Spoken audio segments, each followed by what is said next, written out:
Section 1. In this section, you will hear a conversation between a woman and the librarian. Now you have some time to look at questions 1 to 6.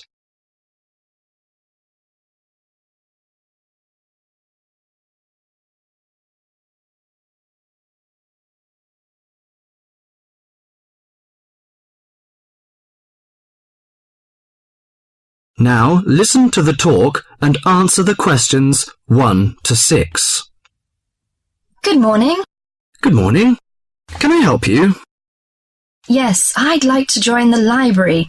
We're new to the district, you see. Certainly. Well, all we need is some sort of identification with your name and address on it. Oh dear. We just moved, you see, and everything has my old address. Driving license, perhaps? No, I don't drive. Your husband's would do. Yes, but his license will still have the old address on it.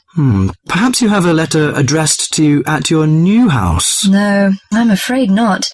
We've only been there a few days, you see, and no one's written to us yet. What about your bank book? That's just the same. Oh dear, and I did want to get some books out this weekend. We're going on holiday to relax after the move, you see, and I wanted to take something with me to read. Well, I'm sorry, but we can't possibly issue tickets without some form of identification. What about your passport? What? Oh yes, how silly of me. I've just got a new one, and it does have our new address.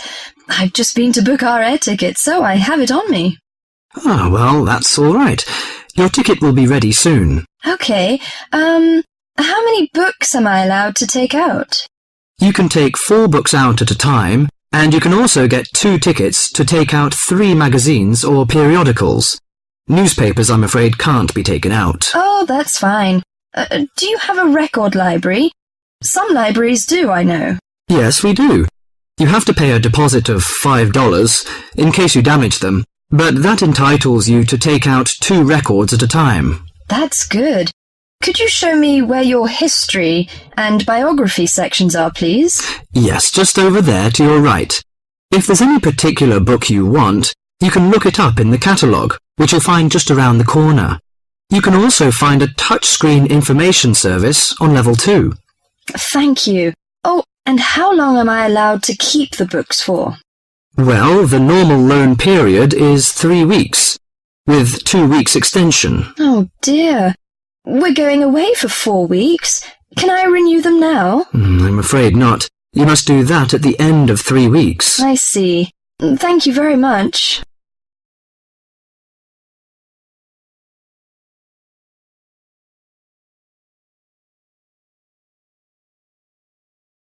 Before the talk continues, you have some time to look at questions 7 to 10.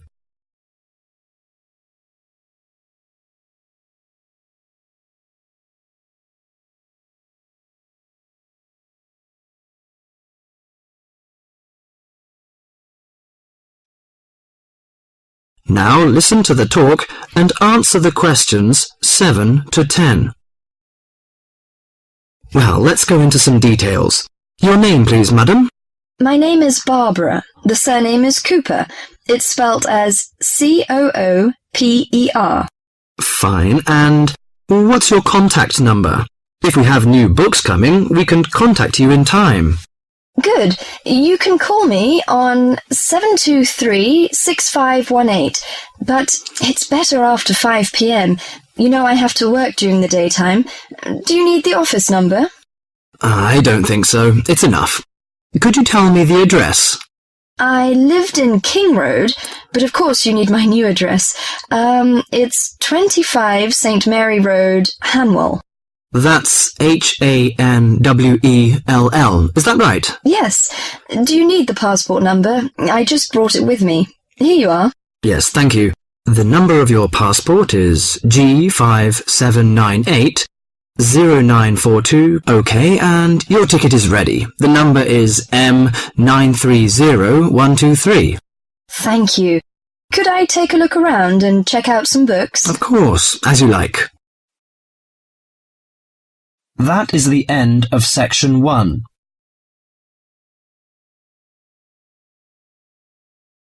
You now have half a minute to check your answers.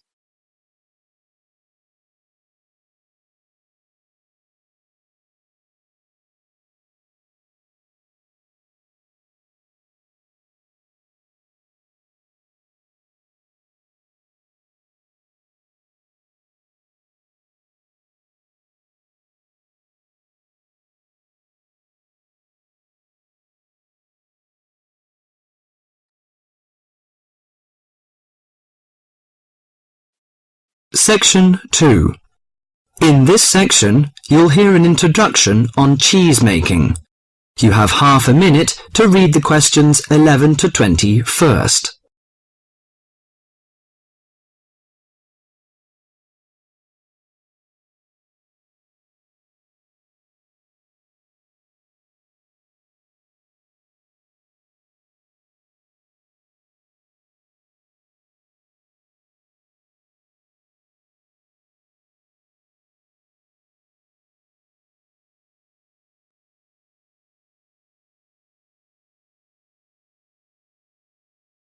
Now listen to the monologue carefully and answer questions 11 to 20.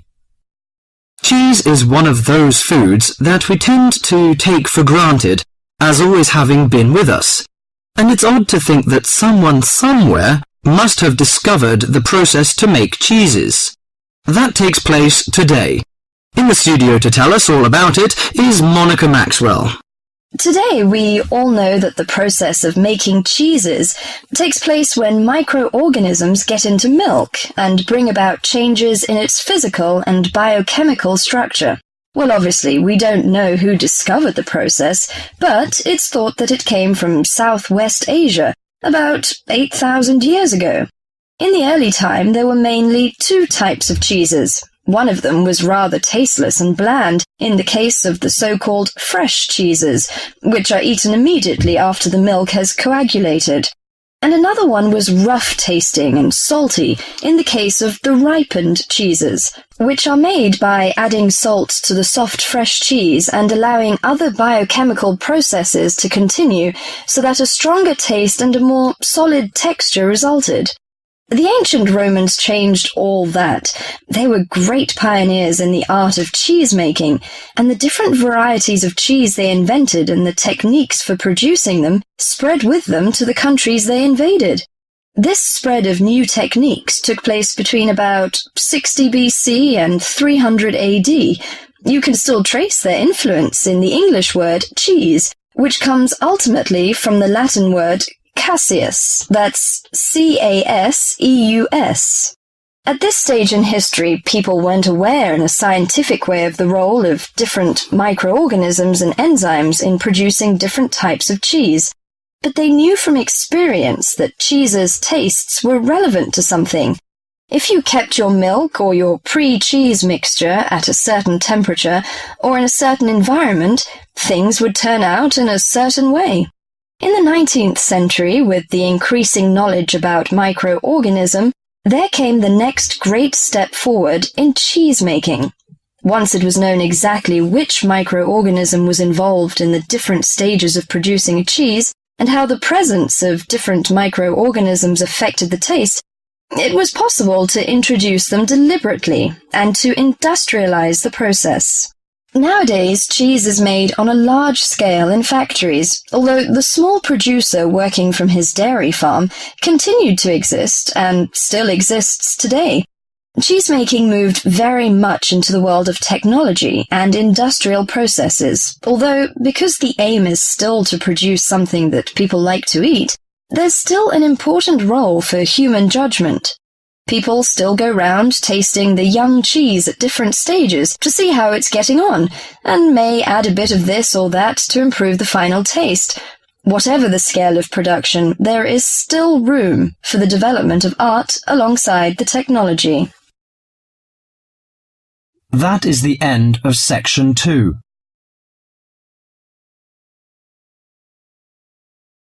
You now have half a minute to check your answers.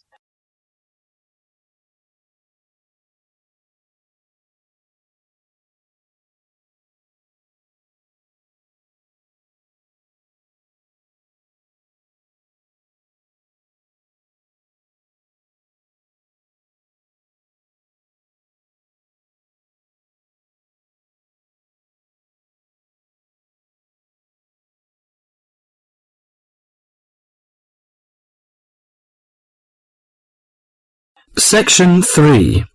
In this section, you will hear a conversation between John Watson and several environmental science students. Now you have half a minute to read the questions 21 to 30.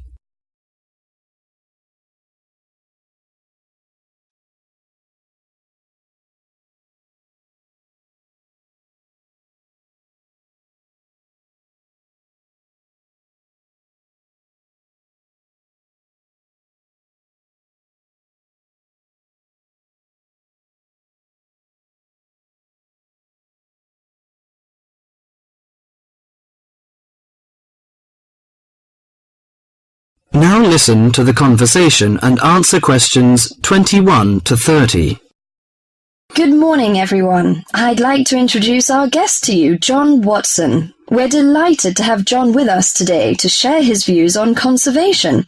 As environmental science students, I know you'll have a lot of questions. So let's kick off by asking him to tell us how he got involved in the environmental movement. Thank you, Deborah. It's nice to be here. When I was 7 years old, back in the 1940s, my father bought 200 acres of land on the central coast of New South Wales in eastern Australia. The marvellous thing about it was that it was virgin bush. In other words, completely natural. But this kind of country doesn't exist anymore. Oh, what do you mean by that? Well, let me explain. We went to live there when I was 10. When I was 12, the foxes and cats appeared, and by the time I was 14, there were no native animals left. You mean that within 4 years, all the native animals had gone? That's exactly what I mean. But it took a while for people to realize what was going on. So, you're saying that it was the cat and the fox that killed off the native animals? Absolutely right.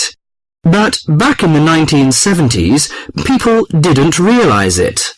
Even though Australia was losing wildlife faster than the rest of the world combined, people were blaming the farmers and miners, but not their lovely little pussycats. They're domestic cats you're talking about? Exactly. And what's more, they didn't want to know. Can you tell us how you set about proving your theory that it was feral cats and foxes which were killing native animals? Well, I moved to South Australia specifically to set up a wildlife sanctuary there. Why South Australia in particular? I chose South Australia because it was the only state where it was still legal for me to fence off an area and put back locally extinct animals. That was very far-sighted of them, wasn't it? Well, not exactly. They just hadn't got around to making it illegal. Though they soon tried to, once they realized what I was doing. Did you ever get into trouble for your actions? Yes, once or twice. In 1976, they put me in jail for cutting down some pine trees to allow me to build a fence to keep out the cats and foxes. How did you get out of that situation? Well, I signed an agreement saying that I wouldn't go on building the sanctuary, but then I just kept on building it. That was very brave of you. Well, I figured that I had signed under duress, so I didn't feel bound by it. The sanctuary was completed in 1983 and opened to the public in 1985, and within a year it was overrun with native animals. There are other ways of protecting endangered animals, though, aren't there? You can raise public awareness through research and educational programs. Well, I don't have much time for that. Unfortunately, today we measure success in science, not by your results, but by how much funding you get. What you've done is obviously admirable. But don't you think there's an argument for letting nature take its course? I mean, don't you think cats and foxes have a right to live too? Well, no, not really. They were introduced to this country, but they don't belong here. But aren't you trying to turn back the clock? These other animals are here now. What is so important to you about native species that justifies killing any number of alien ones? I believe that evolution gave us a paradise, and that we will lose everything unless we understand the need for balance. But really, at the end of the day, it's just a belief. It's just a feeling.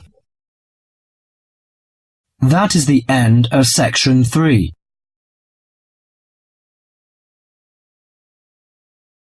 You now have half a minute to check your answers.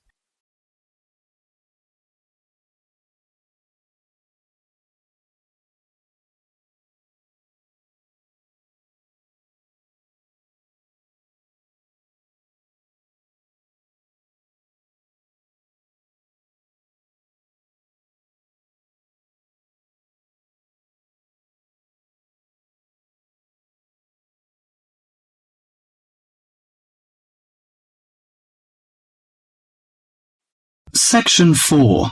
In this section, you will hear a lecture on the research on teen brain. Now you have half a minute to read the questions 31 to 40.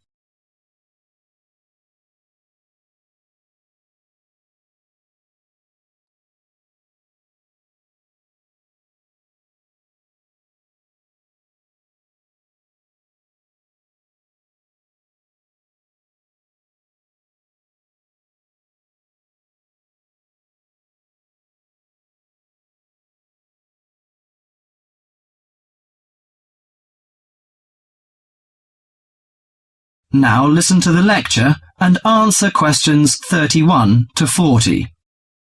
Today our guest is Joseph Parks, Medical Director for the Botany Department of Mental Health. He's going to give a lecture about the research on teenage brain.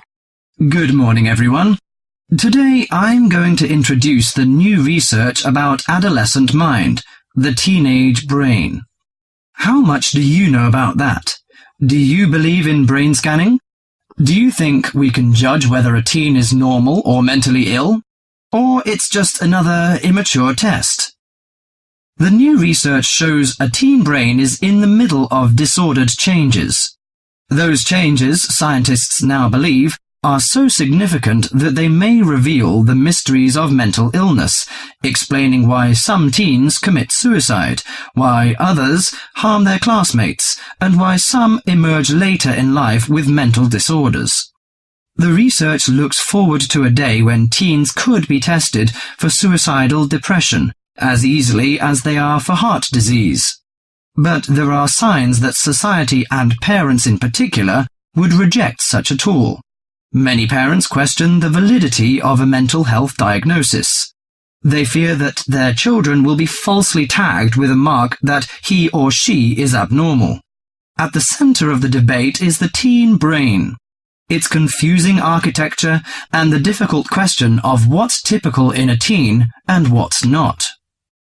Under the old thinking, the adolescent brain was fully formed, needing only to be filled with facts, figures, and experiences to become an adult mind. At the same time, many people rejected the idea that young people were even capable of developing mental illnesses. However, the new research shows a teenage brain is an organ in transition. It has an unstable and vulnerable composition. The evolving teenage brain clearly isn't adult-like until the early 20s. If teens act young and stupid, it may be because brain areas that govern rational thought are not mature yet. All that is fine when the brain develops normally. But if the teen brain fails to successfully reinvent itself as an adult brain, mental illness may happen. Researchers increasingly believe if that process stops for some reason, teens are likely to develop mental illness. Early warning signs might be disregarded, as adults may think them the typical teen behaviors. Perhaps the chief hope of the new research is that it could make a difference for teenagers suffering from mental disorder and major depression. These can lead to suicide, which for years has been the leading cause of death for teens. Until recently, scientists couldn't peer into living brains to look for changes associated with normal development or mental diseases. That is beginning to change as researchers develop ever more sensitive brain scanners. However, the composite pictures are somewhat misleading. A snapshot of an individual brain may fall somewhere between normal and mentally ill. For now, psychiatrists and psychologists must still rely on interviews and observations of children's behavior to diagnose mental illness. That is the end of section 4.